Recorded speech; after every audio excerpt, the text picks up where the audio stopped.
Hora do mercado financeiro.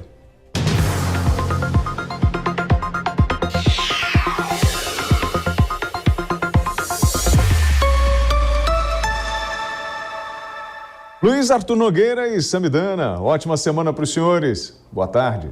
Boa tarde, William. Boa tarde a todos. Boa tarde, Luiz. Boa tarde, mercado financeiro chegando e hoje vamos falar sobre o boletim Focus. Tem atenção no leste europeu, que está afetando as bolsas no mundo todo. E também vamos falar da retomada, até que enfim, do Banco Central, o sistema para consultar aquele dinheiro esquecido por muitos. Já antecipo que eu não tenho nenhum centavo para receber. Eu consultei lá e infelizmente não tenho nada. Nem eu. Bom, vamos começar com o índice Bovespa, que na semana passada emplacou a quinta alta semanal consecutiva e hoje tenta se descolar do mercado internacional. Uma leve alta de 0,25% aos 113.855 pontos, num dia em que Petrobras e Vale, que são as duas estrelas da Bolsa, estão em queda, Sami. A gente teve isso. Hoje é um dia muito tenso, né? Se bem que agora o Putin deu uma declaração falando que vai tentar a negociação, mas está todo mundo tenso no mundo inteiro. Bolsas da Europa estavam recuando muito, Estados Unidos estavam no recuo. Eu chamo a atenção aqui as indústrias de consumo que estavam indo bem. Também vale destacar que o preço do minério de ferro desabou no mercado internacional, lá em Dalian, que é o principal mercado, e com isso puxou para baixo as ações da Vale. Vamos dar uma olhada agora nas bolsas mundo afora. Nesse momento, Dow Jones de Nova York, queda de 0,39%, o S&P 500 das 500 maiores empresas, 0,12% também de queda, Nasdaq trabalha em alta, 0,68% de alta. Agora, os outros países todos em queda. Na Ásia, mercados já fechados, China 0,98% no negativo, Japão 2,23% no negativo, Hong Kong 1,41% negativo. Na Europa, as quedas são expressivas. Alemanha caindo 2,02%, Inglaterra caindo 1,69%, França queda de 0,27% até o momento e Espanha queda de 2,55%. No mercado de câmbio, o estrangeiro continua colocando dinheiro aqui no Brasil e se reflete numa cotação mais barata do dólar. Vamos acompanhar aqui na tela para a gente ver o comportamento hoje. Olha só, dólar caindo bem, 0,7%, R$ 5,22. Euro em queda de 1,14% a 5,89. Bitcoin em alta de 1,35%, 42.674 dólares. Entrada de estrangeiro não só na Bolsa, o que explica 5 semanas consecutivas de alta, mas também no nosso mercado de renda fixa, até porque o Brasil foi um dos primeiros países lá no ano passado a subir juros. E vale dizer, por falar em juros, está todo mundo atento quando o Banco Central americano começará as altas. Então, por isso as bolsas lá tensas, né? Você tem o conflito da Rússia e também a possível alta de juros. Ora, agora em Nova York, Nova York vai receber a primeira oferta pública inicial de uma empresa chinesa em 7 meses. A fabricante de suprimentos de saúde, Meihua International Medical Technologies, irá precificar nessa semana sua venda de ações, que pode levantar até 57,5 milhões de dólares. A expectativa é que outras empresas chinesas sigam o mesmo caminho. Ao menos 8 empresas apresentaram declarações iniciais de registros públicos, chamadas F1, junto à Comissão de Valores Imobiliários dos Estados Unidos, desde 30 de dezembro do ano passado. Bom, vamos falar agora sobre combustíveis. O barril do petróleo no mercado internacional hoje estava ali na casa de 94, 95 dólares. Há a possibilidade de ultrapassar a barreira dos 100 dólares se houver o conflito armado entre Rússia e Ucrânia. E enquanto isso, aqui no Brasil, o Congresso Nacional tenta encontrar um caminho para baratear o combustível na ponta para os consumidores. O relator no Senado de 2 projetos que tratam da composição do preço dos combustíveis, senador Jean Paul Prats, do PT do Rio Grande do Norte, apresenta agora à tarde uma nova versão dos textos. A repórter Paula Cuenca traz ao vivo mais informações. Paula, boa tarde. Seja bem-vinda ao Mercado Financeiro. Olá, boa tarde. Olha, essa previsão de que Jean Paul Prates apresente essas novas versões do relatório na tarde de hoje ainda possa acontecer, na verdade ela já foi adiada, viu? Isso porque os planos, como a gente costuma dizer aqui em Brasília, tudo pode mudar em poucos minutos e esse debate a respeito dos combustíveis agora vai depender, inclusive, de uma conversa com ministros do Tribunal Superior Eleitoral. Eu digo isso porque essa conversa entre Jean Paul Prates para debater esse relatório que ele está fazendo dos dois projetos aconteceria com líderes partidários do Senado às 9 horas da manhã. Primeiro, essa reunião de líderes foi adiada para as 2h30 da tarde e agora ela foi adiada para as 8 horas da noite, porque às 7 horas da noite, quem irá se encontrar com os ministros do Tribunal Superior Eleitoral serão os presidentes das casas legislativas, Arthur Lira da Câmara, Rodrigo Pacheco do Senado e também o ministro-chefe da Casa Civil, Ciro Nogueira, e o advogado-geral da União, Bruno Bianco. Eles vão conversar com o presidente do TSE, Luiz Roberto Barroso, com o seu sucessor, Luiz Edson Fachin, e também com o ministro Alexandre de Moraes, que vai presidir o TSE a partir de agosto desse ano, a respeito de como fica o limite da lei eleitoral com esses projetos que estão tramitando aqui no Congresso Nacional e pretendem fazer uma baixa do preço dos combustíveis. Isso acontece porque na lei eleitoral existe um trecho que diz que no ano das eleições a administração pública ela não pode conceder gratuitamente um bem, um valor ou um benefício. E nesse sentido, existe uma dúvida se, por exemplo, reduzir os impostos federais, estaduais, sem aquela contrapartida, uma outra indicação de fonte para o governo, driblando a lei de responsabilidade fiscal, poderia ser enquadrada como uma concessão gratuita de benefício.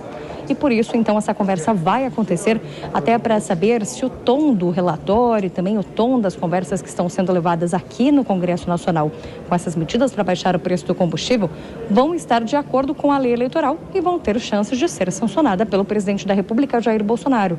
Porque a gente tem que lembrar que no começo do mês passado, ele já vetou aquele projeto de lei do Congresso Nacional que dava um programa de refinanciamento de dívidas para microempresários e pequenas empresas, justamente por conta dessa possibilidade de se esbarrar com a lei eleitoral. Então agora essa preocupação surgiu tanto no Poder Executivo quanto no Poder Legislativo. E, portanto, esse relatório ele deve levar ainda um pouquinho mais de tempo para ser apresentado. O fato é que esses dois projetos, o que cria uma taxa fixa sobre o ICMS a ser cobrado no litro do combustível, e também o outro projeto que fala sobre a criação do Fundo de Estabilização, que possa controlar a alta dos preços dos combustíveis, eles já estão pautados para serem votados no plenário do Senado Federal nesta quarta-feira. Então, os relatórios, a princípio, devem ser apresentados antes da sessão acontecer aqui no Senado Federal. Ou seja, a gente pode ter esses relatórios, como ficou o debate do texto, amanhã ou então, no máximo, na quarta-feira de manhã. Isso se esse debate no plenário também não for adiado. Essa reunião entre os três poderes no final do dia, ali no início da noite, ela vai ser muito importante para a gente ver também qual vão ser esses rumos das conversas dos projetos aqui no Congresso Nacional. Obrigado, Paula Cuenca, pelas suas informações ao vivo de Brasília. Sami, o que me preocupa aqui, claro que é importante saber se vai ferir a lei eleitoral ou não vai, mas para mim é importante do ponto de vista fiscal. Sim. Às vezes, na ânsia de cortar impostos para baratear a gasolina, vai gerar um ruído fiscal tão ruim, vai piorar o risco do país, vai subir o dólar e o efeito vai ser contrário nas bombas. Exatamente, é um absurdo do ponto de vista econômico, para qualquer economista liberal e ortodoxo, você aumentar gasto sem falar a origem. A gente sabe que em ano eleitoral não vão aumentar impostos. Então, isso significa dizer, se não tiver uma substituição por outro gasto, que vai aumentar a dívida brasileira. E aí a gente sabe o caminho. Dólar mais alto vai piorar inclusive o preço do combustível, só que tem consequências. Pesa na inflação aumenta os juros, a gente entra num ciclo muito perigoso, apesar dessa medida ser, assim, benquista pela população. Mas tem que tomar muito cuidado. Bom, agora a gente vai falar do assunto do dia, no mundo. A gente estava comentando aqui no início do programa, o final de semana foi tenso, teve um agravamento na tensão no leste europeu e os investidores estão perdidos. O barril do petróleo, por exemplo, subiu já 18% desde o início do ano e alguns economistas já falam de ultrapassar $100, $120.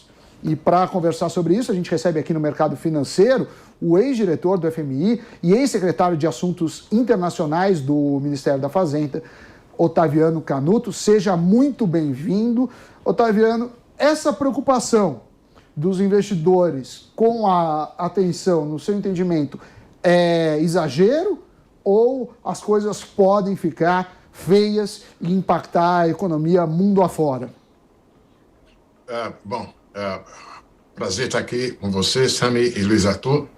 Olha, evidentemente que é uma possibilidade. A rigor, a volatilidade que a gente está assistindo em alguns mercados decorre justamente dessa possibilidade. Vejam, em determinado momento, hoje, o anúncio da reunião entre Putin e o seu ministro de Relações Exteriores e o ministro da Defesa, em que aparentemente o Putin reconheceu como positiva a continuidade de conversas diplomáticas, mudou o sinal para o favorável. Agora, se você pegar, por exemplo, o pessoal os analistas políticos que tentam estabelecer probabilidades, né, de um conflito,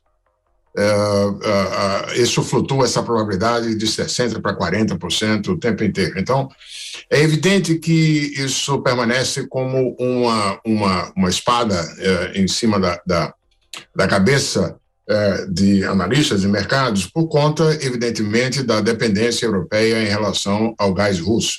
E, aliás, o que acontece no mercado de gás, no preço do gás, reflete também no petróleo, porque, em grande medida, por exemplo, a gente viu no ano passado que o choque de preços de gás na Europa também se transmitiu para o mercado do petróleo, por conta do fato de que o petróleo pode ser parcialmente substituto do gás. Então, nós, enquanto não passarem essas semanas restantes do mês e o começo de março, a gente ainda vai estar sujeito a todas essas manifestações de um lado e do outro. O problema é sério. É evidente que a inclusão, a possibilidade de inclusão da Ucrânia na OTAN foi um passo, digamos assim, qualitativamente distinto de tudo que tem acontecido até aqui, e dentro da lógica da segurança da Rússia, o Putin tomou esses passos. Precisaremos ver, a questão-chave aí é qualquer compromisso entre, de um lado, a OTAN e, do outro, a Rússia, no que diz respeito à Ucrânia e à instalação de mísseis e assim por diante. Professor Canuto, prazer em revê-lo. É claro que esse conflito preocupa, né, Rússia e Ucrânia, mas eu queria abordar ainda no âmbito da questão do petróleo, do gás, o preço em alta, né, é algo anterior a esse conflito. A gente viu uma recuperação muito forte da economia global pós-Covid, se é que a gente pode chamar já de pós-pandemia, que vem gerando uma inflação global absurda. Estados Unidos, maior inflação em 40 anos. Europa, maior inflação em 30 anos. O Brasil também com uma inflação bem elevada.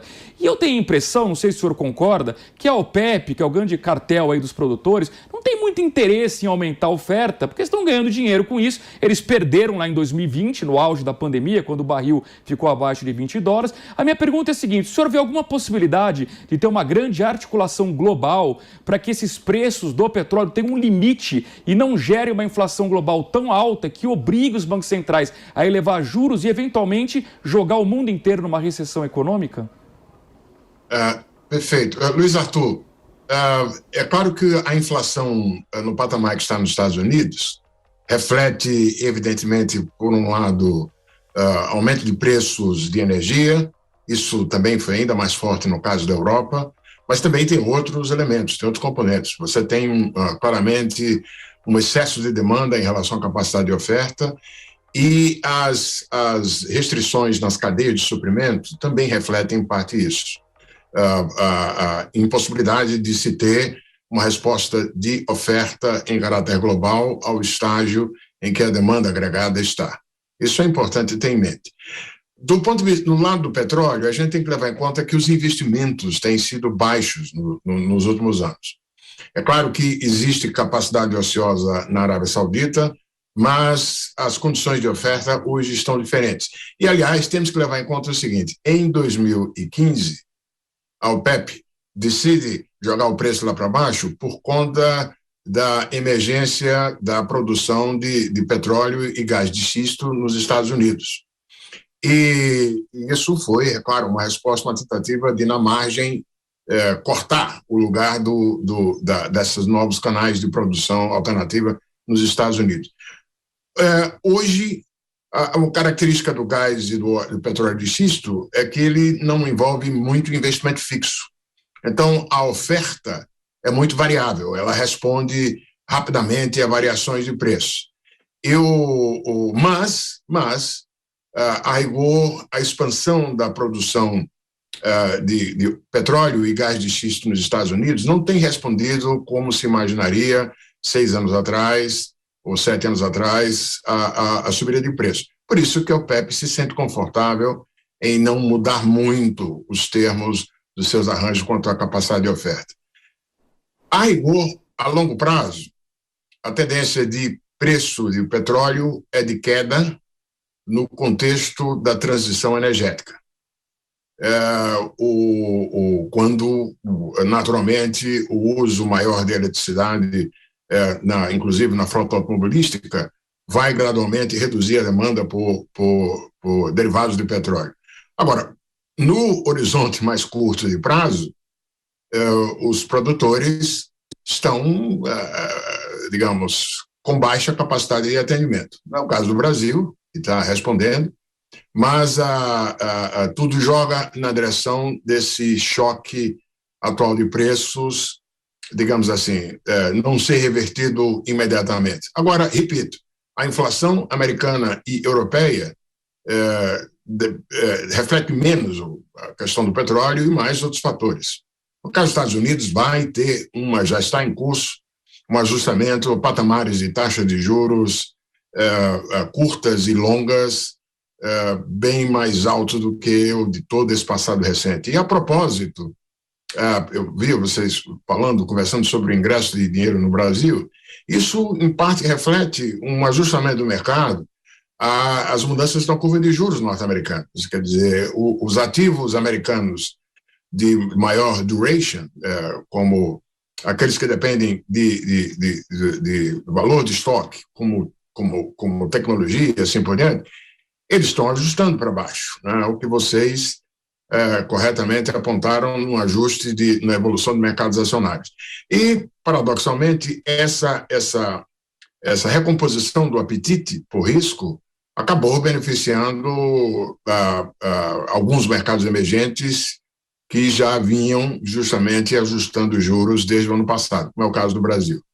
Acho que é importante levar em conta esse reajuste de carteiras em escala global. Muito bem, nós conversamos com o ex-diretor do FMI, Otaviano Canuto. Professor Canuto, muito obrigado pela sua participação aqui no Mercado Financeiro, na Jovem Pan News. Um grande abraço, até uma próxima oportunidade.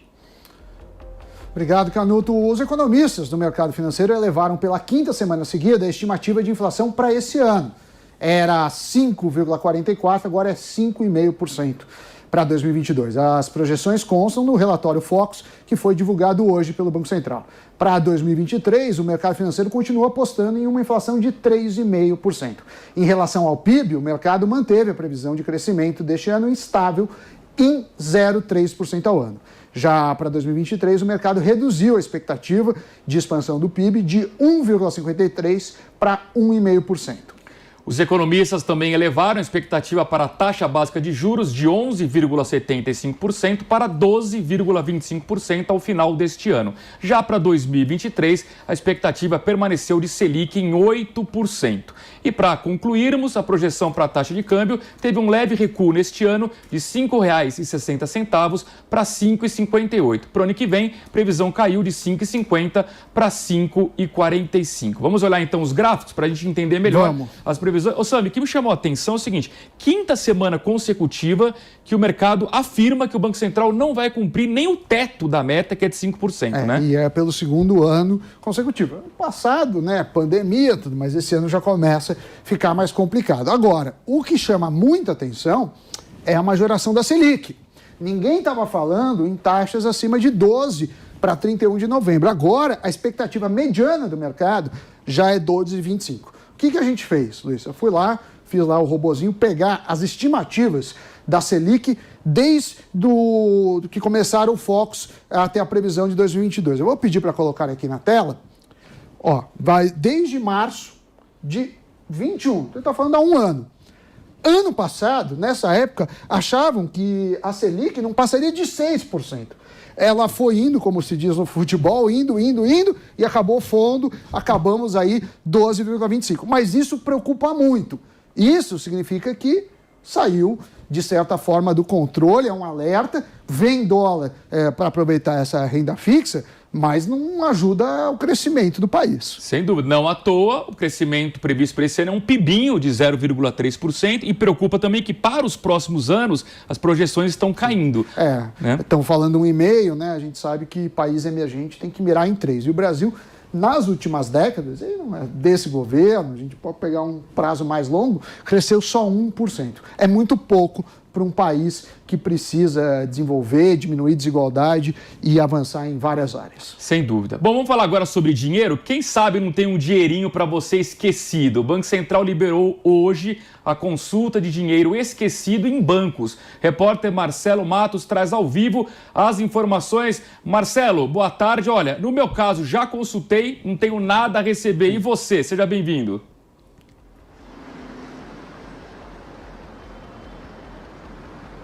Olá, Luiz, e a todos que nos acompanham. Eu também fui uma das primeiras ações desta segunda-feira. Entrei lá no site, né? Valores a receber tudo junto, .bcb, Banco Central do Brasil, bcb.gov.br. Valores a receber tudo junto, .bcb.gov.br.